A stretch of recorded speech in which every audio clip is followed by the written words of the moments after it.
I always enjoy being in your room.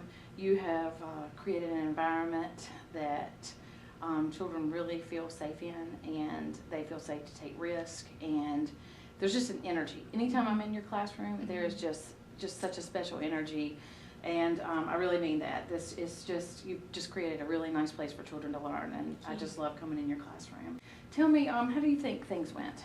I think it went good. I think I worked so hard building it. I mean, I did all the vocabulary, then I did a video, and we did acting out stuff. Like, I worked so hard on building everything that by the time we got there, they were so excited that they were just so ready to jump in that I couldn't do, like, what my book said I was supposed to say. I couldn't say the stuff that I was, supposed to say, because they were, running and doing it themselves and it was like a power struggle while I was teaching with me in between. Am I going to let them run wild, or am I going to have to rein them in and try to know when to rein in, when to let them go, how many hands to call on before my other kid just figures, oh, this takes too long, I'm going to go stare at the ceiling. So it was like that. I was thinking a lot in my head trying to figure it out. Is there anything that you would change, that you would do differently now that you've kind of thought about the things that... I think I would do, actually I did change, I would do that whole introductory part, I would probably do that the day before. And then I would still keep all the stuff, all the acting and everything, or maybe do it at the end of my phonics lesson. And then, they go to stations, and then we come back and we're focused on reading, and we remember everything from that versus doing that whole introductory 30-minute thing and then trying to do a 30-minute reading block. And I don't got the 45 minutes. One of the things that I've seen you do, and you do this, and you've done it before, is the Energizer that you do with the kids get up and dance, and then they get... I wonder if you did that in the middle of that session. Like you did the prep work, and then you did and then you danced, and they kind of got some of those wiggles out. And then went back to reading. Right. They probably could focus a little better like that. I'm like, yeah, I think they could do that. They might like that. Because I could tell you were getting a little frustrated, because you were being conscious of the time, and you didn't want to quell their excitement, and because they were enjoying what they were doing, but at the same time, I think that you were trying to move them along. I was trying to push them. I do feel like, reflecting on it, I felt like I pushed them too much. Like, I should have just, it was a long story, so I kept thinking, this is a really long story. Like, they haven't even started arguing yet, and the kids already figured out what's going on in the whole story. So I'm just trying to push. We gotta get to the end. So there's points where I didn't let them read. I just read, or only half the class read. I'm really working on now, especially in this whole group reading, is my non-readers. I have about 4.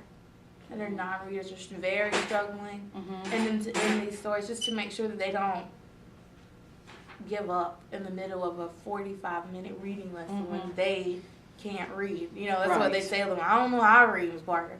And so just trying to make sure that they keep their book open and they at least turn to the page, or at least listening to the story. And part of them is the reason why I was pushing some of the discussion down, because I didn't want to lose, because I have about 30 minutes with them. I didn't want to lose them.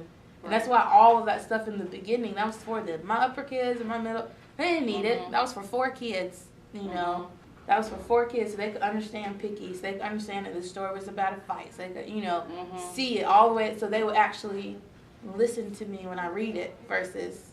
It's just a story that I can't read. Oh, yeah, it's a story I can't read with painted pictures, And so that was what all that was for. So I don't know, maybe that should have been a small group or for everybody, or I don't know.